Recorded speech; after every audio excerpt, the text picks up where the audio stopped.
What's going on, guys? It's your boy Scare Soldier back with another Borderlands 3 video, and in today's video we are going to be discussing the Vault Hunters, and we're going to be ranking them accordingly based off of our experience now that all the Vault Hunters are at level 65 with all their purple skill trees available to those who have purchased the Season 2 pass. So we are going to be talking about all of that in a second. First, I'm going to be addressing the community post that I put up because I did do a poll asking you guys who you thought who was the best Vault Hunter. Now I'm going to talk about the results. So first, you guys said Zane was the best.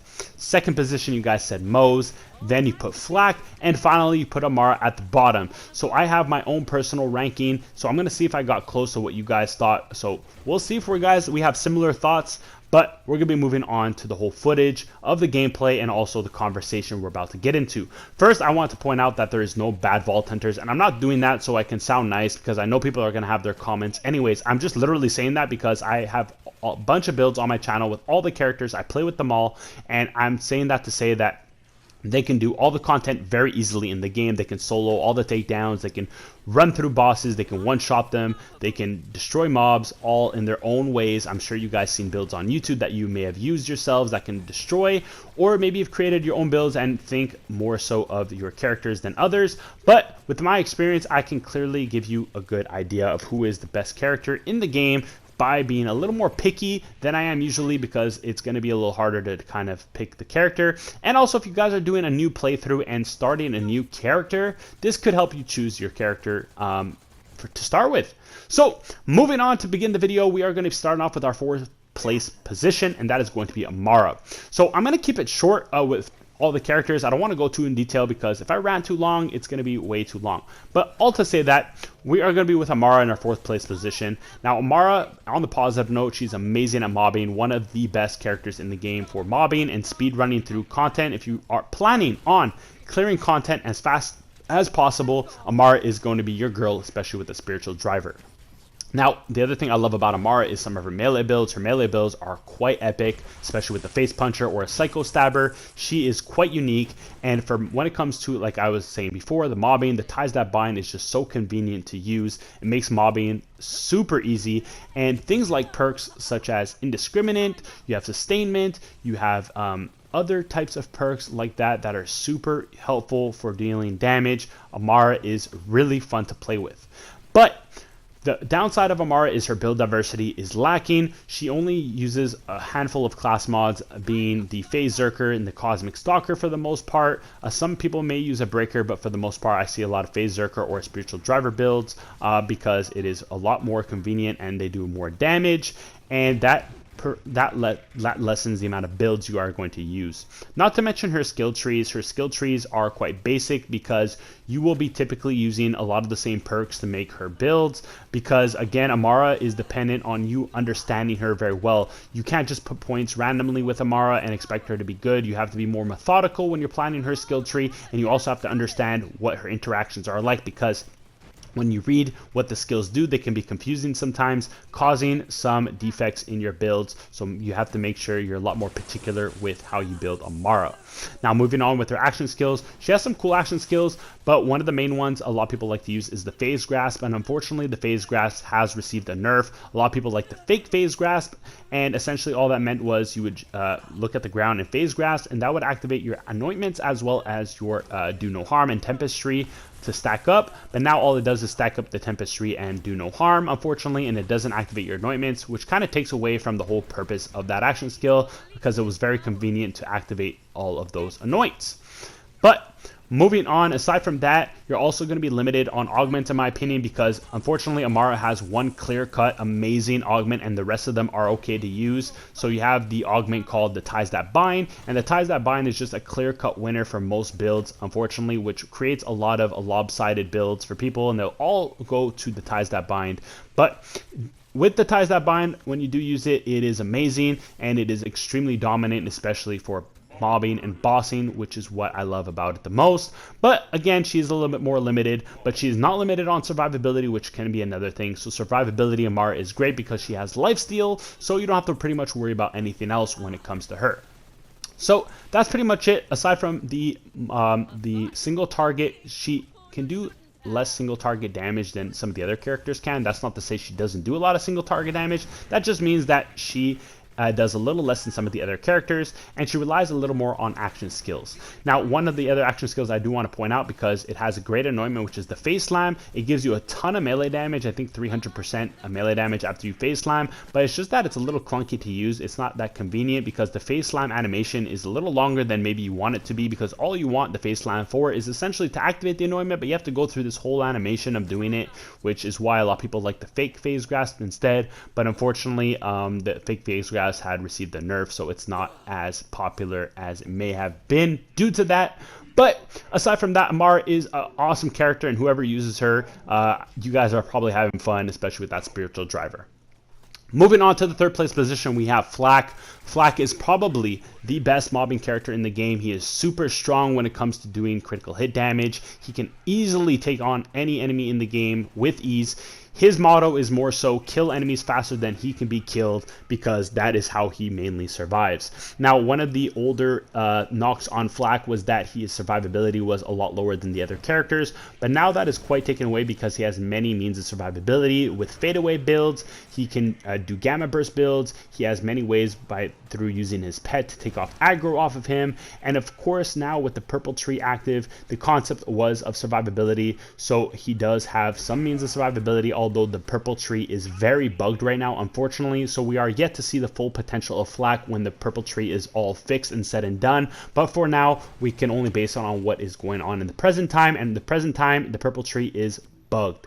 But doesn't mean the potential is not there. Now, Flack, talking about his action skills real quick, he has the racks, he has fadeaway, he also has the trapper, and lastly, he has the, if I'm not mistaken, the gamma burst build, or the gamma burst augment, and all of those are great. The racks are awesome for action skill, and you have the gamma burst, which is amazing for survivability, and also you have fadeaway, which is great for survivability and damage altogether, especially with gorillas in the mist. Or you can use 3-shot fadeaway, which is quite powerful, especially if you throw on head count. You can get your fadeaway back very, very quickly, which allows you to utilize fadeaway within an instant, and you can pretty much be in fadeaway for a long time, which is very beneficial for your survivability and for damage. Now, the one knock I would say on Flack is, aside from his forest skill tree being very bad, his time to kill mobs is a little slower than the other characters, being Zane, Moze, and Amara. Amara, Moze, and Zane can kill or go through mobs a little faster than Flack, although Flack does have his own means of killing mobs a little fast with his reflux. I would still say that Amara with Ties That Bind or Moze with the yellow K can clear out a big group of enemies a little faster than Flack, and that would be the main knock on him. And his class mods, on the other hand, are not too bad either. He has a good bounty hunter. He also has a great cosmic stalker. He has things like Stackbot, which are all really good, and also the Red Fang, which are some of the common ones. I'm not going to name them all, but he does have quite a bit of good class mods, to say the least. And again, for build diversity, he is good because all his skill trees are quite good except for the fourth one. But that is all to say that Flack is an amazing character, super fun to use, and his pet is super cool. And now with the Mayhem scaling, his pet actually does some damage as well. So his pet can actually kill enemies for you, and that is that. Now we're moving on to the next character, and that is going to be Moze in the second place position. Moze is one of my favorite characters in the game, as well as a bunch of you, I'm sure. She's super fun to use, and we're going to be explaining why she's in the second place position. So we'll be starting off in the action skill department. So action skills, she pretty much only has Iron Bear and Iron Cub. We'll talk about Iron Cub first. Iron Cub is not the best action skill right now in the game because it is clunky as hell.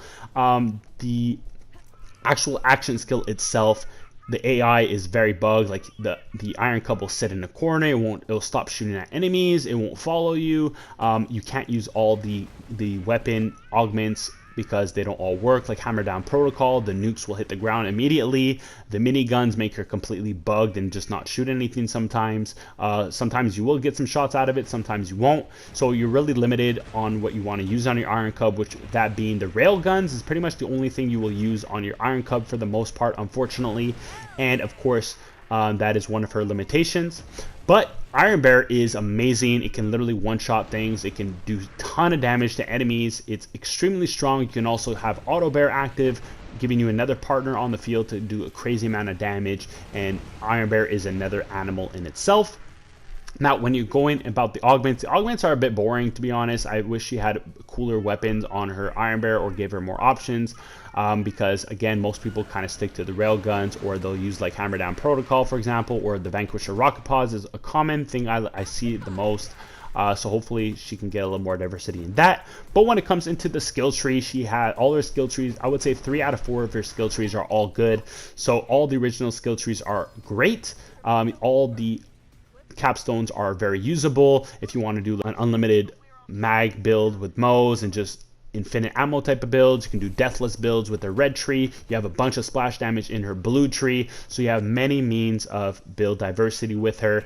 The purple tree, on the other hand, kind of similar to Flack, but actually not at the same time, because it's not bugged, it's just trash. Hopefully they update her purple tree, because it's really bad. There's just mostly cooldown status effects. I don't know why they did that, because it's really not that good. If you guys have experience with it, if you put the purple tree on versus not, you really don't notice a big difference with or without it. So that's a big sucky part about it. There's only one good perk. It's a first tier perk, and that is Big Surplus. And that the only reason Big Surplus is so popular is because it's bugged and it's giving you way more damage than it's supposed to, kind of like the Skag Den. But hopefully Gearbox one day will make everything be fixed and work properly. So now, all that to say, mobbing Mo's is amazing. She is super strong. The best mobbing character in the game. She can clear out a crowd of enemies within a second with just a yellow cake, a plague bearer. You're good to go. Even a flipper, you're just killing everything in the game in seconds. It's not even fair. And of course, you have infinite grenades as well, providing survivability. So to keep yourself alive, you can either use a deathless build and have a humongous shield, or you just throw grenades to get health steal back and you're good to go. Now, obviously, you're going to be using one common grenade most of the time. A Mo's either recurring hex or a cloning Manning tracker for the most part, and that's kind of limited, unfortunately, but that is what you have to do with Mo's. Now, other than that, the only knock I would say on Mo's, because she's great for mobbing, great for bossing, is, first of all, the 3 bad things about Mo's is, 1, her speed. She's very slow, so if you want to speed run through content, and even at the Guardian Takedown, you cannot really do many skips. You have to rely on having Mayhem 10 active with Speed Demon to at least give it an attempt at making some jumps or skips, but that is the knock on Mo's, her speed. Also, her access to action skill and anointments is not really good because it's clunky. She has to get in and out of Iron Bear, which is not convenient, and Iron Cub is more of an action skill active type of anointment. So her action skill end, which is very powerful in this game, action skill end, she does not have the easiest access to, which is another knock on her. And of course, that is pretty much that, because her class mod diversity is huge. Her class mod diversity, she has a bunch of class mods. She has a Blastmaster, the Minesweeper, Raging Bear, Rocketeer, just a ton. You have the Bloodletter for deathless builds. She is super diverse when it comes to class mods, the most diverse out of all the characters in the game, and she's the best mobbing character, and of course she can destroy bosses too. So all that, she is very, very nice. She can kill herself sometimes though with all the splash damage, so just be aware of that. But all to say, Mo's is amazing altogether, especially with Iron Bear, how strong that is. So that is Mo's in a nutshell. Last character on the list, you guys probably guessed it, this is going to be Zane.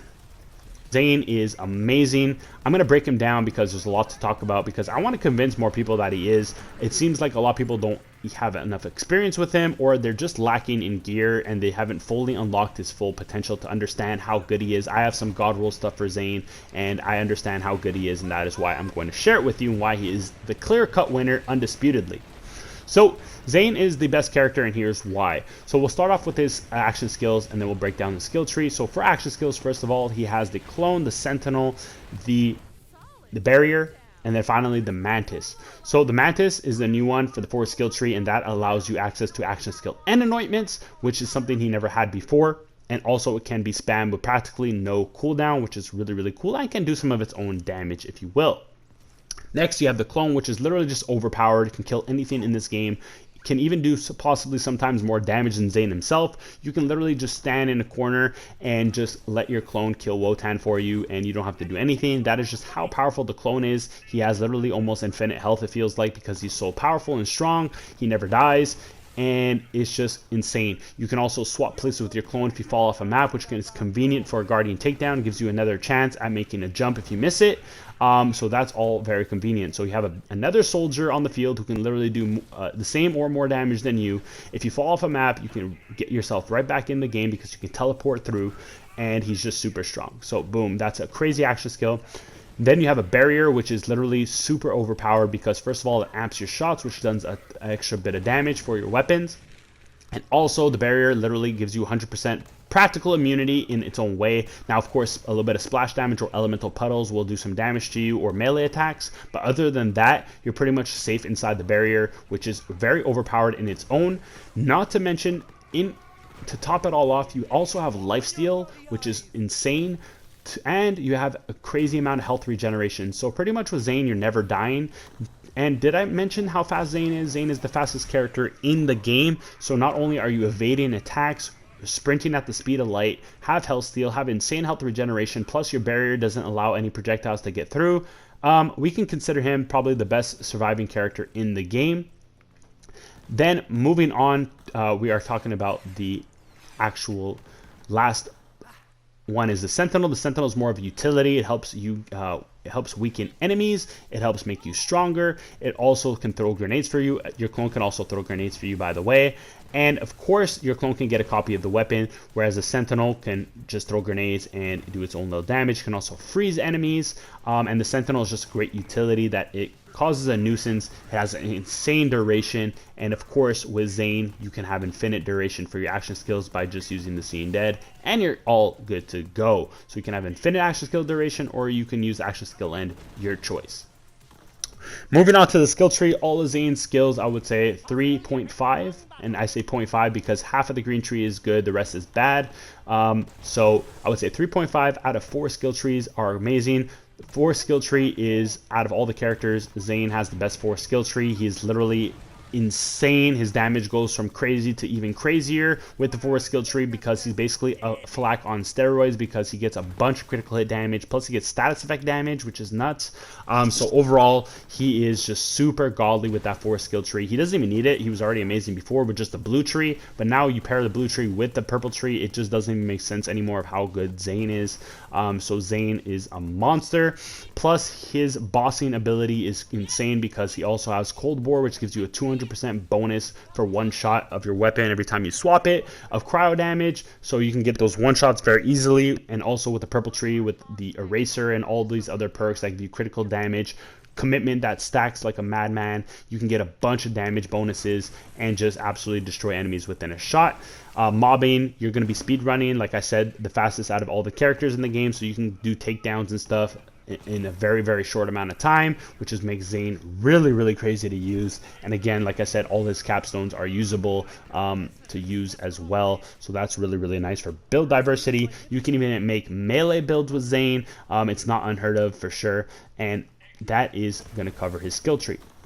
Now, one of the biggest knocks on Zane before, kind of like another character, was his class mod diversity, but now Zane has amazing class mod diversity. He has not only just the Seeing Dead anymore, he can use things like the Infiltrator, he can use the Executor, he can also use things like Silent Spy, which are all good class mods, and you can even throw in the Tech Spurt situationally if your Sentinel has a long cooldown at any given time. If your build's not proper, then you can just get it back within a couple shots and you're good to go. You can also use the Hustler occasionally too. So he has a lot more class mods than he used to, which also is good for build diversity, which makes Zane super nice. And also, compared to Amara, Zane is very easy to understand. You read the perk, you understand what it does, and then you equip it and you have the result. Whereas Amara, it's a little confusing sometimes when you read it. You don't understand 100% what they're trying to say, what it does. So you have to be a little more smart and meticulous with Amara. Whereas Zane, you just, okay, this is giving me a fire rate, cool. This is giving me a reload speed, cool, and you're good to go. So pretty much building Zane is very easy, and you can build him in many, many ways. So all that to say, Zane is the best character in the game. He is just very, very strong. He is dominant in all aspects of the game: mobbing, bossing, speed running, build diversity, class mod diversity, gear diversity, weapon diversity. He can use it all. He can do it all. He has lifesteal. His survivability is the best out of all the characters. His bossing and mobbing is the same, or at least is better, or at least the same as all the characters in the game, and he is the fastest character in the game, so pretty much you can do all of that together. So when you put it all together, Zane is the best. I hope I changed your mind, and that is pretty much it. If you do have something to say, you think Zane is not better, and you're like, oh, my Flack is better than Zane, I will speedrun you at a Maliwan takedown any day of the week, and I will any day destroy your Flack. So come at me, bro. Come at me. Anyways, that is it. Zane is the best. Moze is awesome. Mara, Flack, they're all awesome in their own way. Make sure you smash that like button for your boy. Don't forget to be subscribed to the channel. It really helps me grow. And stay tuned for the next video. I'll catch you in the next one. It's your boy Scare Soldier signing out. Peace.